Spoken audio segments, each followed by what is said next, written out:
ప్రజాస్వామిక వ్యవస్థలో నియంతృత్వానికి తావు లేదని మరొకసారి దేశ ప్రజాస్వామిక వ్యవస్థలో అత్యున్నతమైనటువంటి వేదిక లోక్సభలో నిరూపమైంది. రాజకీయం చేయాలి, రాజకీయపరమైనటువంటి ఆటల ద్వారా ప్రజాస్వామ్యాన్ని బలహీనపరచాలనేటువంటి వాళ్లకు నిన్నటి బిల్లు బీగిపోవడం అనేది ఒక చెంప పెట్టుతో సమానం. దాన్ని కూడా రాజకీయంగా వాడుకొని మహిళలు ఏదో కాంగ్రెస్కు మహిళా బిల్లును వ్యతిరేకించిందని చెప్పేటువంటి ముసలి కన్నీరు కారుస్తూ మనువాద శాస్త్రాన్ని ఆచరించే మహిళలకు వ్యతిరేకంగా ప్రవర్తించే భారతీయ జనతా పార్టీ నటన కనిపిస్తూ ఉంది. 1980 ఏప్రిల్ 6 నాడు భారతీయ జనతా పార్టీ వ్యవస్థాపీకృతమైంది. 46 సంవత్సరాల్లో ఒక మహిళా అధ్యక్షురాలు లేరు వాళ్ళ పార్టీకి. జాతీయ స్థాయి అధ్యక్షుడిగా ఒక మహిళా నాయకత్వం లేదు ఆ పార్టీ. కాంగ్రెస్ పార్టీ స్వాతంత్రం తేవడంతో పాటుగా ఈ దేశ పురుష జనాభాతో పాటుగా సమానమైనటువంటి హక్కు ఉండాలంటే, ప్రజాస్వామిక భవిష్యత్తు నిర్ణయంలో వాళ్ళ భాగస్వామ్యం ఉండాలంటే ఓటు హక్కు మహిళలకు కూడా కలగజేసినటువంటి పార్టీ కాంగ్రెస్ పార్టీ. అంతేకాదు ఇలా స్థానిక సంస్థల్లో లేదా ఆనాడు రాజీవ్ గాంధీ గారు పంచాయతీరాజ్ యాక్ట్, దాని తర్వాత సోనియా గాంధీ గారు మహిళలకు 50%, ఇలా మహబూబ్ నగర్ మేయర్ మహిళగా ఉంది అంటే కాంగ్రెస్ పార్టీ ఇచ్చినటువంటి ఒక ఆలోచన విధానం తప్ప ఇంకొకటి కాదు అని బల్లగుద్ది చెప్పేటువంటి ధైర్యం కాంగ్రెస్ పార్టీకి ఉంది. అంతేకాదు మహిళలకు రిజర్వేషన్లు తేవాలని రాజ్యసభలో బిల్ పాస్ చేసి 2023లో లోక్సభలో పాస్ కావడానికి అన్ని విధాలా సహకరించినటువంటి పార్టీ కాంగ్రెస్ పార్టీ. కానీ డిలిమిటేషన్కు దానికి లెక్క వేసి మహిళా బిల్లుకు డిలిమిటేషన్కు మనం జనరల్గా చట్టసభ, నేను కూడా ఒక పార్లమెంట్ సభ్యుడిగా 5 సంవత్సరాలు పనిచేసిన, దేనికి ఏ బిల్లుకు అదే తెలంగాణ విభజన బిల్లు 2014, అట్లా ఏ బిల్లు అయినా 371D కర్ణాటకలో ఉన్నటువంటి ఆనాటి హైదరాబాద్ రాష్ట్రంలో ఉన్నటువంటి జిల్లాలకు ఒక ప్రత్యేక ప్రతిపత్తి, సపరేట్ బిల్లు, ఇవన్నీ 2/3 మెజారిటీ అవసరం ఉండేటువంటి సవరణలు ఇవన్నీ. వీటిని పార్లమెంటులో అన్ని వర్గాలుగా రాజకీయ ఏకాభిప్రాయం తీసుకొని వచ్చి పెట్టేటువంటి అంశాలు ఇవన్నీ. రాజకీయపరమైనటువంటి నియంతృత్వాన్ని ప్రదర్శించాలని సీట్లు ఏకపక్షంగా 815 ప్లస్ కేంద్ర పాలిత ప్రాంతాల్లో 35,850 సీట్లు పెంచుతూ దక్షిణ భారతదేశాన్ని బలహీనపరిచే విధంగా ఒక కాన్స్పిరసీ చేసేటువంటి ఒక ప్రయత్నం జరుగుతున్నప్పుడు ఇది దురదృష్టకరం. దానికి సంబంధించిన ఆ విధంగా పార్లమెంటులో చట్టాన్ని ప్రవేశపెట్టి దానికి అనుగుణంగా మళ్ళీ ఏదో మహిళల బిల్లును జోడించి ఇలా దేశవ్యాప్తంగా మహిళలకు ఏదో మోసం చేసిన మా స్థానిక పార్లమెంట్ సభ్యులు గారు కూడా నిన్న టీవీలో ఇంటర్వ్యూ చూస్తే, ఆ తల్లి మంత్రి అయినా పార్లమెంట్ సభ్యులైనా కాంగ్రెస్ పార్టీ నాయకత్వం అంత ఎదగడానికి కారణమైనటువంటి మహిళా నాయకులు ఎదగడానికి కాంగ్రెస్ పార్టీ కారణం. నేనే వ్యక్తిగతంగా వారికి ఇష్టపడతలేను. కాంగ్రెస్ పార్టీ మహిళల పట్ల ఉన్నటువంటి సాధికారికత, అభివృద్ధికి సంబంధించినటువంటి నిర్ణయాలు మా పార్టీలో, నేను చెప్పే 46 ఏళ్ళ పార్టీకి అధ్యక్షులు లేడు, మా పార్టీలో తరాలుగా అధ్యక్షురాళ్ళు మహిళలు ఉన్నటువంటి పార్టీ, ప్రధానమంత్రులు మహిళలు ఉన్నటువంటి పార్టీ, లోక్సభ స్పీకర్ మీరా కుమారి గారు ఉన్నటువంటి మహిళలు ఇచ్చినటువంటి పార్టీ, అనేక రాష్ట్రాల ముఖ్యమంత్రులు, గవర్నర్లు, ఇది కాంగ్రెస్ పార్టీ చరిత్రలో మహిళలకు అత్యంత ప్రాధాన్యత ఇచ్చిన పార్టీ. మహిళా రిజర్వేషన్లు వ్యతిరేకం చేస్తుందా? స్థానిక సంస్థలు 50% ఇచ్చిన పార్టీ ఇయ్యాలని అడుగుతాను. రాహుల్ గాంధీ గారు ఒకటే మాట చెప్తా ఉన్నారు, మా డిమాండ్లు 2. ఇప్పుడున్న 543 సీట్లలో ఆల్రెడీ ఆమోదం పొంది ఉన్నటువంటి మహిళా బిల్లు ప్రకారంగా రిజర్వేషన్లు వచ్చే ఎన్నికలు అమలైనట్టుగా బిల్లు పెట్టండి, బేషరతుగా సపోర్ట్ చేస్తాం. Number 1 demand. నెంబర్ 2, మారుతున్న కాలానికి అనుగుణంగా కోటా, మహిళా కోటాలో sub quota SC, ST, BC ఉండాలి.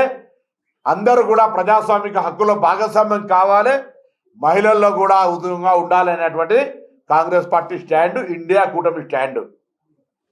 ఇది వదిలిపెట్టి అధికార మదం ఉందని, సంఖ్యా బలం ఉందని బిల్లును బుల్డోజ్ చేయాలని నేను ఒక బెంగాల్ లేడీ ఎంపీ మాట్లాడుతూ ఉంటుంటే, అంటే వినడానికి చాలా నరేంద్ర మోడీ గారి ముఖం ఇట్లా పేలిపోయినది.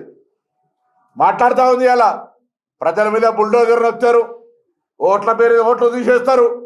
పార్లమెంట్లో మాట్లాడడానికి అవకాశం ఇచ్చి మాట్లాడుతుంటే ఇక్కడ కూడా బుల్డోజ్ చేస్తారు. పార్లమెంటు డెమోక్రసీకి వేదిక, ఈ దేశ ప్రజాస్వామ్యంలో అత్యున్నతమైనటువంటి ఫోరం ఏదైనా ఉందంటే పార్లమెంట్ మెంబర్గా గెలిచినప్పుడు మనకు లోక్సభ మెంబర్ అడిగారు, పీపుల్స్ హౌస్ రిప్రజెంటేటివ్ అని ఇస్తారు పత్రం. అటువంటి పీపుల్స్ హౌస్లో కూడా ప్రజాస్వామ్యాన్ని కాలరాసే విధంగా సంఖ్యాబలంతో దాని యొక్క చట్టాన్ని చేసే ప్రయత్నం చేస్తే ది గ్రేట్ ఆల్ ఇండియా కూటమి ఎంపీస్ కంగ్రాచులేషన్ చెప్తాను. ఇలా అన్డెమోక్రటిక్ను నడవనీయం, ప్రజాస్వామ్యానికే వేదిక ఇదని నిన్న బిల్లు విగిపోయింది. ఏమాత్రం ప్రజాస్వామిక విలువలున్నా, నైతిక బాధ్యత ఉన్నా ప్రభుత్వం రాజీనామా చేయాల్సిన అవసరం ఉంటుంది. ఇది ఆనవాయితీలు.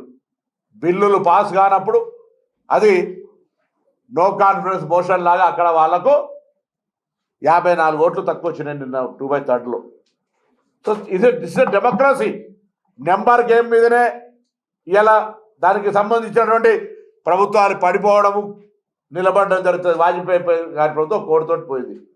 సో ఇలా మేము అంతా మరొకనే మాట చెప్తాను, మహిళలకు సంబంధించి మొసలి కన్నీరు గారుస్తూ మహిళల పేరు మీద రిజర్వేషన్కు సంబంధించి నేరుగా ఇప్పుడున్నటువంటి స్థానాలతో బిల్లు పాస్ చేసుకునే అవకాశం ఉన్నా డిలిమిటేషన్ పాస్ కాదు, 2/3 మెజార్టీ లేదు అని తెలిసి కూడా దానికి దీన్ని లెక్క చేసినారు. అనేక బిల్లులు ఇండివిజువల్గానే బిల్లులు పాస్ అవుతాయి, ఇండివిజువల్గానే బిల్లులు ప్రవేశపెడతారు, ఇండివిజువల్గానే బిల్లుల చర్చ జరుగుతుంది. ఈవెన్ శాసనసభలో ప్రతి బిల్లుకు దానికి సంబంధించిన yes as you say yes, there is no no అనేటువంటి విధంగా సవరణతో సహా బిల్ పాస్ చేసుకునే హక్కు ఉంది. కానీ ఈరోజు తప్పకుండా ఈరోజు ప్రజాస్వామ్యంలో రాజకీయంగా నిరంకుశత్వంగా ప్రజాస్వామ్యాన్ని కూని చేసేటువంటి ప్రయత్నం జరుగుతుంటే మరొకసారి ప్రజాస్వామ్యం గెలిచింది, ప్రజాస్వామ్య విలువలకు పార్లమెంటు వేదిక అయింది, దాన్ని కూడా రాజకీయం చేసే ప్రయత్నం చేస్తూ ఉన్నారు. ఏది ఏమైనా కాంగ్రెస్ పార్టీ మహిళా రిజర్వేషన్లకు కట్టుబడి ఉంది. మా సోనియా గాంధీ గారు, రాహుల్ గాంధీ గారు, మల్లికార్జున ఖార్గే గారు కుండ బద్దలు కొట్టి చెప్తా ఉన్నారు, మీ మహిళా రిజర్వేషన్లకు వ్యతిరేకంగా యావత్ ఇండియా కూటమితో సహా.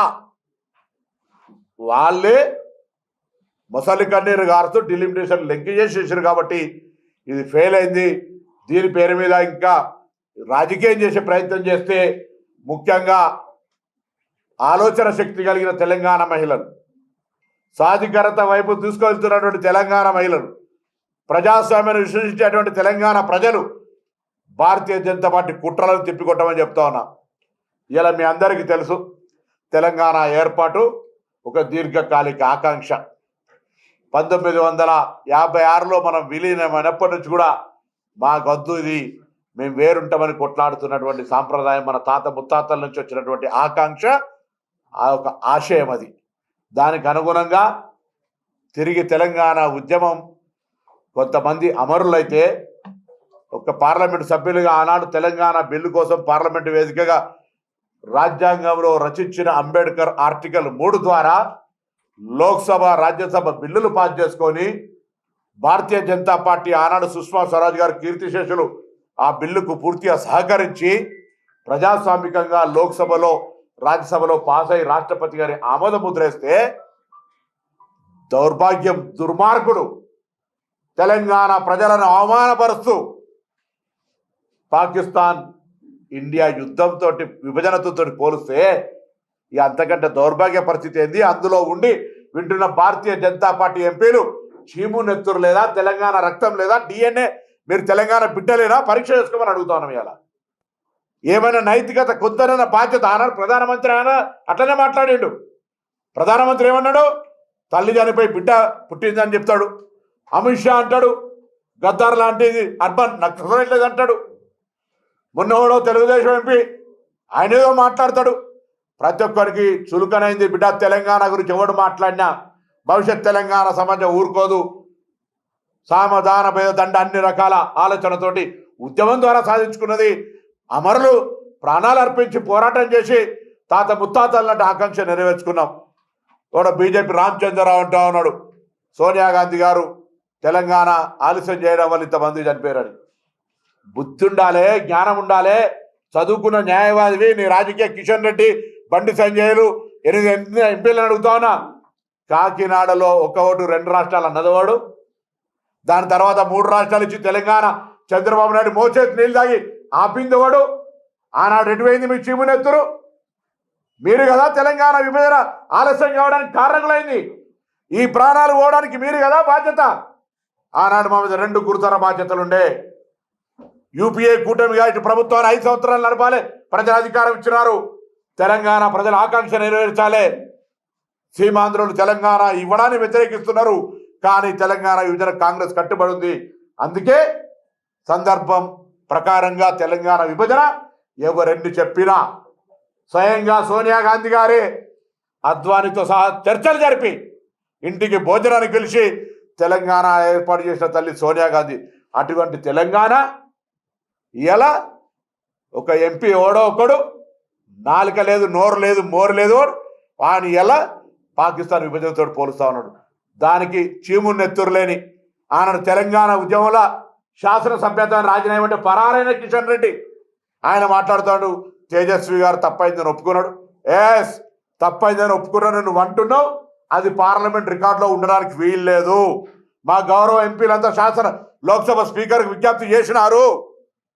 రేపొద్దున మళ్ళా శాసనసభ సమావేశాలు వచ్చినప్పుడు భారతీయ జనతా పార్టీ ఎమ్మెల్యేని కూడా అనుకుంటాం, మీరు పోయి ఢిల్లీలో మీ ఎంపీలకు చెప్పండి, అవి రికార్డులలో ఉండడానికి వీలు లేదు. ఎందుకంటే తెలంగాణ విభజన ప్రజాస్వామిక ఆకాంక్ష, ప్రజాస్వామ్య పద్ధతిలో లోక్సభ రాజ్యసభలలో పాస్ అయి రాష్ట్రపతి ఆమోదం పొందిన దాన్ని పట్టుకొని పాకిస్తాన్ భారతదేశ విభజన ఇంగ్లీష్ వాళ్ళు చేసిన దానికంటే హీనంగా చేసిరని మాట్లాడితే ఈ తెలంగాణ బిడ్డలందరికీ ముళ్ళు గుచ్చినట్టుగా రక్తం కళ్ళల్లో కారేటువంటి పరిస్థితి. అందుకే గట్టిగా తీవ్రంగా హెచ్చరిక చేసిన మరొక్కసారి ఇలా కిషన్ రెడ్డి, బండి సంజయ్ల బాధ్యత. ఆ రికార్డులను తొలగించకపోతే మీరు తెలంగాణ హీనులుగా, ద్రోహులుగా, మీ రక్తంలో తెలంగాణ లేదు, మీరు ఎంత దద్దమ్మలో తెలంగాణ ప్రజలకు అర్థమవుతుంది అనేటువంటి మాటని మనం చేస్తున్నాం. అందులో భాగంగా స్థానిక పార్లమెంటు సభ్యురాలు కూడా బీజేపీ, మీరు కూడా వెళ్ళి తెలంగాణ ఆనాడు మీరు తెలంగాణ ఉద్యమంలో రాష్ట్ర మంత్రిగా మీ ఉద్యమం చేసినప్పుడు ఉన్నారు. మీరు ఇవాళ మీ కేంద్ర నాయకత్వం దృష్టికి తీసుకెళ్ళి అవి రికార్డులను తొలగించే బాధ్యత డికే అరుణ గారిది కూడా ఉంది అనేటువంటి మాట ఈ సందర్భంగా మహబూబ్నగర్ జిల్లా కేంద్రం నుంచి గౌరవ పార్లమెంటు సభ్యురాలకు విజ్ఞప్తి చేస్తా ఉన్నాం. ఇది రాజకీయం కాదు, తెలంగాణ ఆత్మగౌరవం, తెలంగాణ కొట్లాడి సాధించుకున్నదాన్ని అవమానపరిచేదానికి వ్యతిరేకంగా మాత్రం తప్ప ఎవరి మీద వ్యక్తిగతం కాదు. కిషన్ రెడ్డి స్నేహితుడే డికే అరుణ గారు కావచ్చు, బండి సంజయ్ గారు మా ఎంపీ కావచ్చు. సబ్జెక్ట్ ఈజ్ తెలంగాణ ఇన్సల్ట్ అవుతుంటే చూస్తూ ఊరుకోలేం. తెలంగాణ కోసం కాళ్ళు మొక్కిన వాళ్ళం, తెలంగాణ కోసం పార్లమెంట్లో కొట్లాడిన వాళ్ళం. ఎవడు ఏది పడుతుంది మాట్లాడితే చూస్తూ ఊరుకునేటోళ్ళం కాదు. అందుకే మరొకసారి హెచ్చరిక చేస్తా ఉన్నాం, బిడ్డ జాగ్రత్త. తెలంగాణ పైన మాట్లాడినటువంటి మాటలు ఉపసంహరించుకోవాల్సిందే. ఉపసంహరింపజేసేటువంటి చర్యలు తెలంగాణ నుంచి గెలిచిన ఎంపీలు 8 మంది చేయాల్సిందే అనేటువంటి డిమాండ్ను ఈ సందర్భంగా చేస్తా ఉన్నాను.